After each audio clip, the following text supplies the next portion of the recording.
신앙도 가야 할 길이 있습니다.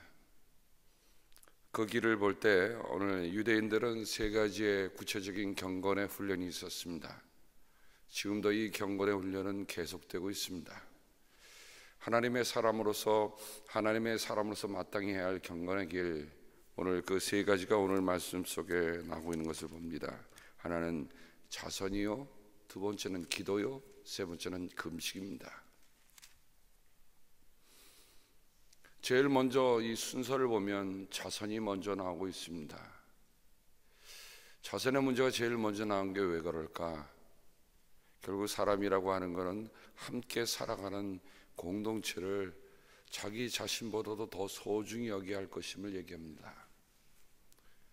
우리는 어저께까지 신명기 1장부터 34장까지의 말씀을 우리가 신년 벽두부터 나누었습니다. 여러분, 그 신명기의 고백은 뭐라고 합니까? 우리는 아람 사람으로 이집트에 갔던 노예들이었다라고 고백합니다. 그래서 그들은 자신들의 과거를 돌이켜보면서 지금 살고 있는 외국인, 레위인, 나그네, 고아, 과부들을 함께 살라고 얘기합니다.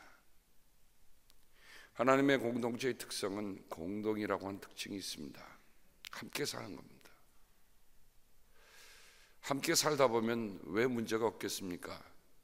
성격이 다 다르고 또 품성도 다 다른데, 근데 다른 것으로 보는 게 아니라 그 다른 것을 통해서도 함께 공동체를 이뤄갈 수 있는 비결이 뭘까?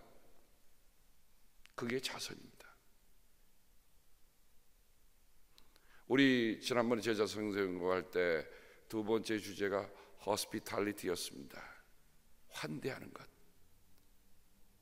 손님 대접이라고 표현된 것보다 환대라는 말이 더 좋다고 말씀을 드렸습니다. 그리고 제가 그날 여러분에게 말씀드렸죠. 히말라야에 내려오는 한 고을에 아름다운 이야기가 있습니다. 손님이 지나가는 사람이 자기 집에 들렸을 때 차 한 잔을 나누면 나그네다, 두 잔을 나누면 손님이다, 세 잔을 나누면 식구다. 근데 그 공동체에 들어와서 우리가 처음 오는 분들이 교회 식구가 되는 이 과정은 이 3단계를 꼭 거쳐갑니다. 그런데 이 3단계에 1단계로만 끝난다고 생각해 보세요. 여전히 교회를 몇 년 다녀도 손님으로 오고 하는 분들이 있어요. 그분은 결정적인 때 되면 손님으로 떠나고 맙니다. 왜 그랬어요? 손님이니까. 그러니 뭐 손님이 왔다 가는 거는 어떡하겠습니까? 손님이니까. 두 번째는 친구입니다. 친구도 집에 와서 가시내다가 저녁이 되면 자기 집으로 갑니다. 그래서 친구까지도 생각해 보면 결국은 친구도 가요. 근데 세 번째 식구는 뭡니까? 고난을 함께 나누려고 태어나는 것이 식구다. 잠언에 있는 말씀이에요. 고난을 함께 나누려고. 좋은 건 나누는 거야. 아무나 다 나눌 수 있어요. 근데 식구라는 것은 가장 힘들고 어려운 것을 같이 나누는 게 식구입니다. 이런 생각을 해보면 우리가 참으로 그리스도의 공동체를 이루어간다고 하는 것이 결코 쉬운 일은 아닙니다. 왜냐하면 정말 고난을 함께, 어려움을 함께 그것을 지내와야 비로소 우리가 그리스도 안에서 한 가족이라고 하는 그런 마음을 갖고 살기 때문에 그렇습니다. 다시 말씀으로 돌아가면 마태복음 6장에 보면 세 가지 유대인들이 가지고 있는, 그리스도인들이 또한 가져야 할 경건의 세 가지 방도를 예수님이 다시금 리마인드 해주고 있습니다. 이건 예수님이 가지고 있는 독특한 방법이 아니었어요. 이미 오랫동안 유대인들의 삶 속에 기본적으로 가져왔던 경건의 훈련들입니다. 자선, 기도, 금식. 근데 이 세 가지를 보면 하나는 아웃룩, 밖으로 보이는 겁니다. 자선이라고 하는 것은 밖으로 보일 수밖에 없잖아요. 아픈 사람 몸 가서 싸매줘야 되고, 힘든 사람은 도와줘야 되고, 뭐 이런 일들 다 하는 거는 보일 수밖에 없어요. 근데 그 보이는 것부터 점점 내로하게 점점 좁아서 들어갑니다. 그 신앙의 훈련은 보일 수밖에 없습니다. 보이는 것부터 해야 돼요. 그 뭡니까? 내가 이렇게 살아야 한다는 것을 표명하는 겁니다. 선언적인 의미가 있어요. 내가 그리스도인이면 그리스도인이다 라고 선언하는 겁니다. 적절하게 사람의 눈치를 보고 이랬다 저랬다 하는 게 아니에요. 나는 믿으니까 믿는 만큼 산다, 이런 것을 분명히 드러내는 겁니다. 목사는 목사로서 드러내야 할 삶의 모습이 있습니다. 우리 장로님들은 장로님으로서 드러내야 할 삶의 모습이 있습니다. 그 모습이 드러나야 돼요. 역시 장로님이야, 역시 목사님이야, 이런 말이 나오는 거는 분명히 보인다는 것에 있죠.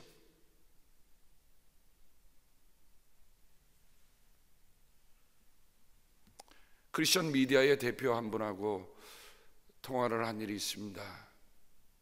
근데 저한테 목사님이 유튜브에 설교를 올린다고 하니 페북을 쓰시는 게 어떨까요? 이러면서 그 밑에다가 이렇게 얘기하는 겁니다. 제가 그 크리스천 미디어를 할 때 페북을 많이 이용했습니다. 페북이라고 하면 페이스북을 한국말 사람들이 페북이라고 그러더라고요. 페이스북에 보면 질비하게 늘어났잖아요. 제가 크리스천 미디어를 세계에 알릴 때 이 페북을 이용했습니다 라고 하면서 그 말 끝에 공격적인 어프로치를 하셔야 합니다 이렇게 더라고요. 근데 그 말을 듣는 순간에 고민이 생겼어요. 하나님의 말씀을 분명히 주님께서 선포하라고 하셨고, 너희들이 빛을 산 위에 있는 마을은 드러나게 마련이고 빛을 돛박에 덮어두는 사람은 없다, 등경 위에 둬서 비치게 하라. 비치게 하라. 우리 그리스도인은 유야무야한 존재들이 아닙니다. 분명히 우리가 가는 곳마다 빛이 드러나야 되고 보여져야 되고 밝혀져야 합니다. 숨은 데서 얘기하는 게 아니라 이 말이죠. 근데 고민이 생겼습니다. 어떤 고민입니까? 너희는 남에게 보이려고 의로운 일을 사람들 앞에서 하지 않도록 조심하여라. 분명히 보여야 할 일인데 주님은 보이게 하려고 하지 말라는 거예요. 이게 여러분, 자선을 베풀려면 분명히 손을 내밀어서 다른 사람에게 줘야 하지 않습니까? 저희도 선교 갈 때 그야말로 바리바리 짐을 이민백에다가 몇십 개를 가져가 갖고 가서 다 풀어주고 이렇게 오는데, 아직도 저는 제가 어릴 적 제 모습을 거기서 보고 왔어요. 과테말라에서 떠나오는 날에, 여러분 기억하십니까? 산속 마을에 들어갔다가 오는데 아이들에게 뭘 주고 다 주고 왔는데 갑자기 저 뒤에서 한 아이들이 말이요, 그 차를 쫄르쫄르 따라오는 거예요. 그때 오다가 한둘씩 다 안 와요. 왜 안 올까? 이유가 있습니다. 아무것도 안 주니까 아무것도 안 와요. 그때서 깨달은 거예요. 그래서 제 옆에 있던 모종의 여인이, 저랑 같이 사는 모종의 여인이 갑자기 주머니에서 뭐를 꺼내는데 우리 선교팀에 가라고 먹었던 요만한 조그만 깨들은 강정 같은 그 힘들면 먹으라고 성도님이 싸주신 거예요. 선교팀 힘들 때 갈 때마다 그 간식하시러 주는데 그게 백 속에 있었었나 봐요. 그래서 그 아이에게 던져줬어요. 갑자기 그 아이가 말이죠, 어디서 그렇게 힘이 나는지 100m 달리기 선수부터 더에게 또 달려오는 거예요. 또 주고 있는 거 다 던져주고 왔어요.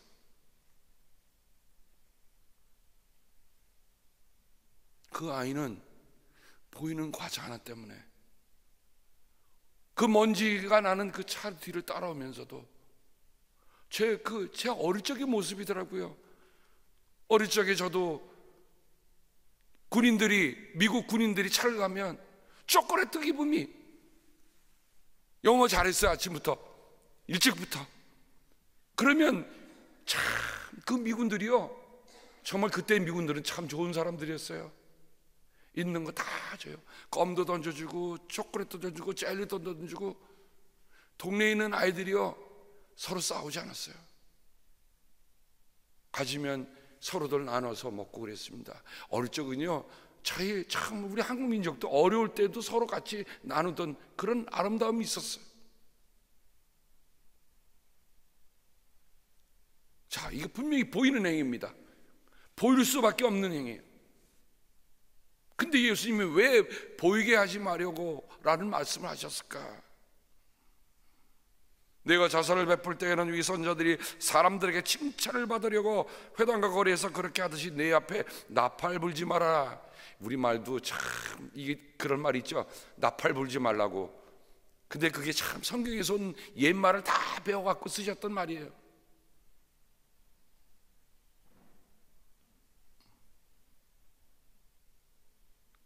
둘째 보면 기도도 마찬가지입니다.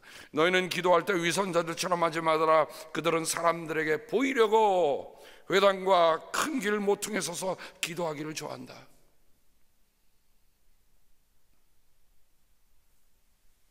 세 번째 보면 너희는 금식할 때 위선자들과 같이 슬픈 기색을 띠지 말아라.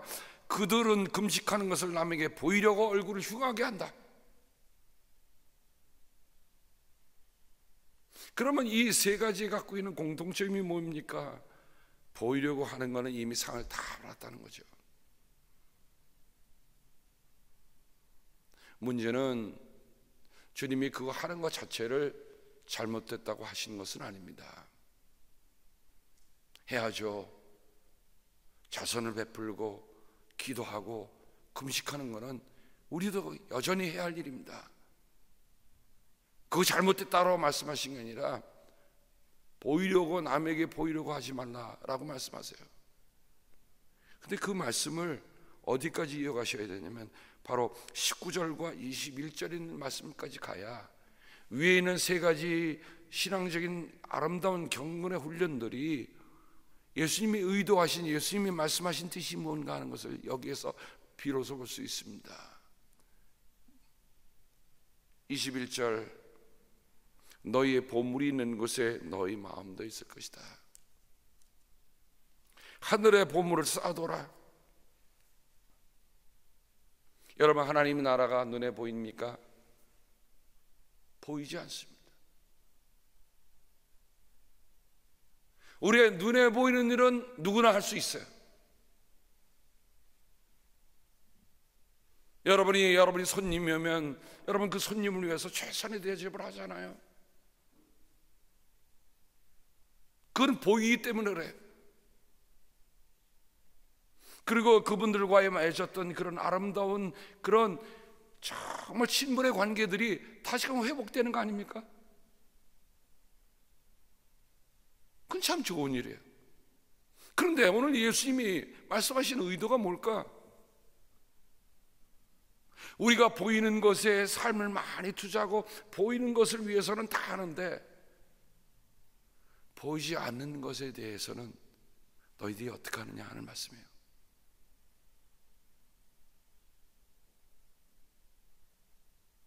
우리가 장학금을 준다, 선교 사업을 한다, 이게 다 눈에 보이는 일입니다. 근데 그런 모든 문제의 근원으로 돌아갈 필요가 있어요. 예수님 말씀하시는 그거예요. 근원은 뭡니까? 보이지 않는 하나님 나라를 향한 그 마음들이 어떠나? 이게 모든 자선과 모든 기도와 모든 금식의 원천이라는 거죠. 여러분, 물은 가장 중요한 게 뭡니까? 수원지가 중요한 게, 처음 물이 바로 나는 그 물이 좋아야 돼. 만약 그 물이 썩으면 내려가면 흙탕물만 내려오는 거예요. 썩은 물만 내려오는 거예요. 그런데 원천에 있는 그 물이 늘 맑고 늘 깨끗하면 아무리 밑에서 더럽다 할지라도 그 물이 들어가면서 정화시킬 수가 있어요.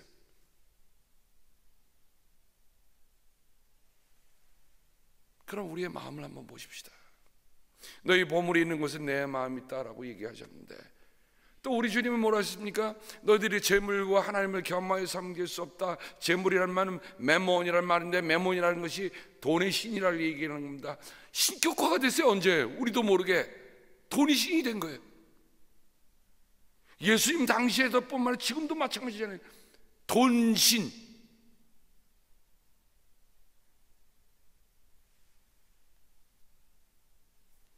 예수님이 오늘 우리에게 말씀하시는 이 말씀을 보면, 너희가 보이려는 일들 그 이전에 보이지 않는 하나님에 대한 너희들의 마음의 태도가 어떠한가, 그를 돌이켜보라는 겁니다. 사순절을 시작하면서 오늘 우리는 정말 보이지 않는 하나님에 대한, 보이지 않는 하나님의 나라에 대한 우리의 마음의 근원이, 마음의 원천이 어떠한가를 한번 돌이켜보라고 하는 말씀입니다. 누가 봐주니까 체면상이라도 우리는 할 수 있어요. 남이 100달러의 자선을 하면 나도 그와는 못 미치지 않을지라도 하여간 그와 상응하는 자선을 해야 우리가 된다고 생각할 일들이 많잖아요.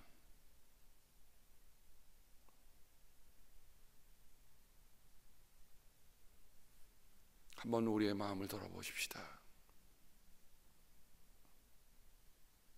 조금 더 말씀으로 깊이 들어가 보면, 그래요, 우리의 자선의 행위는 재물과 밀접한 관계가 있습니다.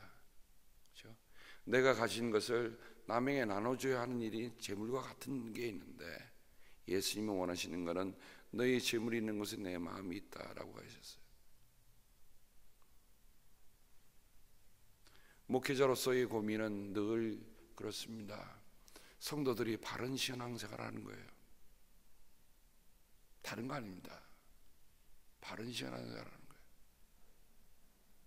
여러분, 부모님들이 자녀를 키울 때 너 나가서 성공해라 하는 말을 먼저 하겠습니까? 아니면 너 정말 인격자가 되라, 사람 되라 먼저 말씀하시겠어요? 성공해라는데 사람 안 된 자식들은요, 사회 문제를 일으키잖아요. 그러나 세상적인 견지에 보면 성공은 좀 덜 못됐어도 사람 되어 살아가는 자식을 보면 부모는 마음이 기쁜 거 아닙니까? 저는 그래요. 저는 우리 성도님을 볼 때 정말 바른 신앙, 바른 신앙에서 마음이 바라야 그 다음에 모든 일을 하는 일들을 다 품을 수 있고, 다 이해해 줄 수 있고, 다 사랑을 할 수 있어요. 그런데 만약에 성공 위주의 세속적인 그런 삶으로만 만약에 우리의 삶이 되어 있다고 한다면 어떤 문제가 생깁니까? 다 경쟁이 대상이에요. 다 시기의 대상이에요. 다 나랑 함께 동행하는 믿음의 동행자들이 아니라 다 적군으로 보이는 거예요. 이처럼 불행한 일이 어디 있어요?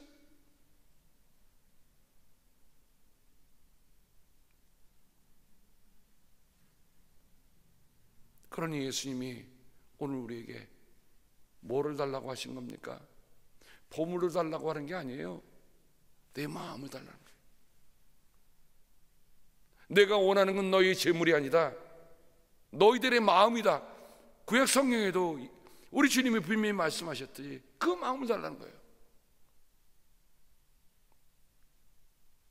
마음이 함께 통하면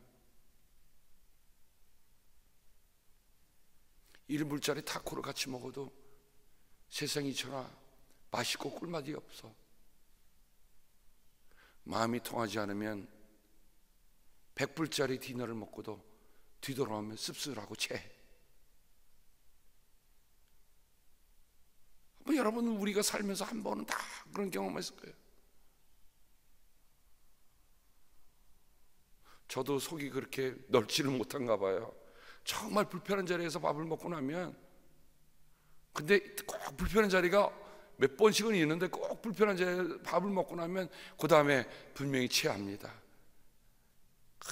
바늘로 다 따고.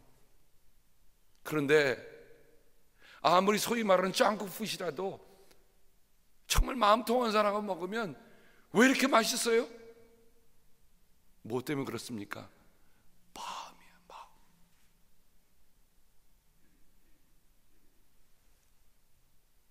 주님이 그것을 우리에게 말씀해 주랍니다. 그런데 여러분, 마음은 보이니까 보이지 않습니까? 보이지 않는다는 거예요. 마음은 다른 사람들에게 잘 꾸며서 내 마음은 안 보여주고, 마치 카드패를 내게 다른 사람에게 안 보이듯이 꽁꽁 숨겨놓고 겉으로 남에게 그렇게 보일 수 있어요. 예수님이 우리에게 의도하신 말씀은 바로 그겁니다. 그 말은 뭐예요? 자선을 하고 기도하고 금식하는데 어떻게 해요? 내 속마음은 싹 감춰놓고 겉으로만 보이려고 하는 거라는 거죠.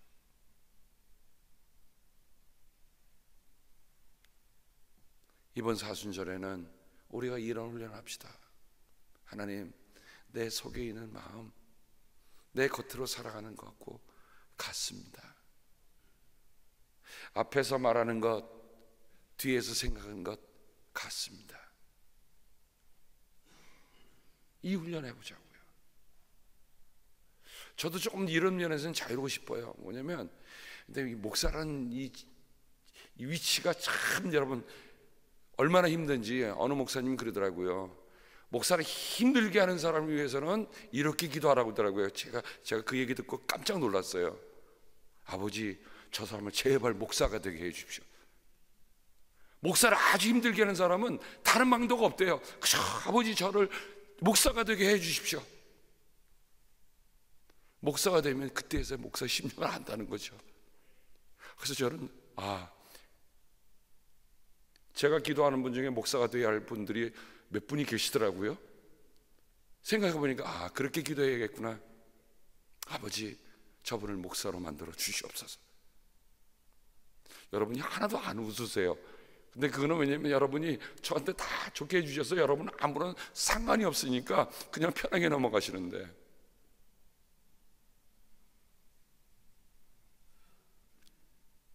어떠세요? 정말 이 사순절에 내가 표리부동이 아니라 내 얼굴하고 내 마음이 같기를 바랍니다. 아멘? 저는 참 그걸 잘 못해요. 그럼 그걸 누가 뭐라고 하더라고요? 포커 페이스라고 그러나요? 저는 이 포커를 못합니다만, 포커할 때는 페이스를 어떻게 하느냐에 따라 상대방이 내 패를 읽는다네요. 저는 그런 걸 할 줄 몰라서 모릅니다만, 그래서 모르나 봐요. 속이 부글부글 끓으면 얼굴도 부글부글 끓고, 기분이 좋으면 그냥 얼굴에서 웃음이 나오고 절로 나와요. 그래서 예수님 말씀하신 것처럼 우리 내 마음의 속의 마음과 겉의 얼굴이 같기를 원합니다. 그럴 때 하는 자선, 그럴 때 하는 기도, 그럴 때 하는 금식, 내 마음의 원천이, 그죠? 내 마음의 원천이 보이지 않는 하나님을 향해 이미 서 있어서 그분만이 나의 하는 일을 알아주실 것이다. 그분만이 나의 기도를 들어주실 것이다. 그분만이 나의 정말 들어와서 골방에서 금식하는 그 내 속마음을 알아주실 것이다. 이런 마음이 있으면 우리가 신앙에 어떤 일을 하는 일이 결국 남에게 보이려고 하는 게 아닙니다. 기억하세요. 내 은밀한 마음속을 살피시는 하나님이라는 고백을 가질 때 비로소 여기 말씀해 보면 은밀히 보시는 내 하나님, 하나님은요 지금 숨어서 우리를 보고 계세요. 이상하지 않습니까? 딱 나와서 내가 너를 보고 있다라고 무슨 시험 감독관처럼 여기를 어성어성거리면서 딱 이렇게 보는 시험 감독관이 아니시라는 거예요.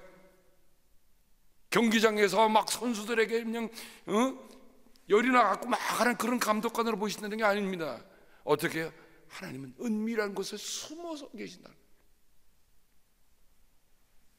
그러니 우리 또한 신앙생활에 은밀하게 계시는 그 주님을 향해 우리 은밀한 만남,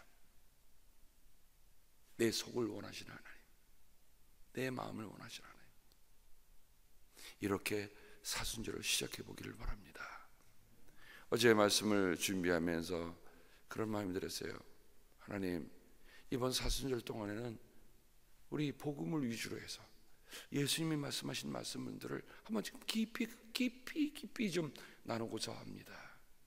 그래서 이번 사순절 동안에는 여러분, 제가 말씀이 럭비공 티듯 이리 갔다 저리 갔다 하지만 제 임의로 택하는 거 아닙니다. 렉셔너리에 주어진 그 본문을 하는데 제가 복음서를 위주로, 예수님이 하신 말씀을 위주로 이번에는 사순절 기간 동안에 함께 하고자 합니다. 예수님이 우리에게 무엇을 말씀하시고 계신가? What Jesus would do? What would Jesus do? 예수님이라면 어떡하실 것인가? 그렇게 생각하면서 이 사순절에 함께 믿음의 여정을 따르는 우리들 모두가 되길 주님의 이름으로 축복합니다. 기도하겠습니다. 예수님이라면 어떡하실 것인가?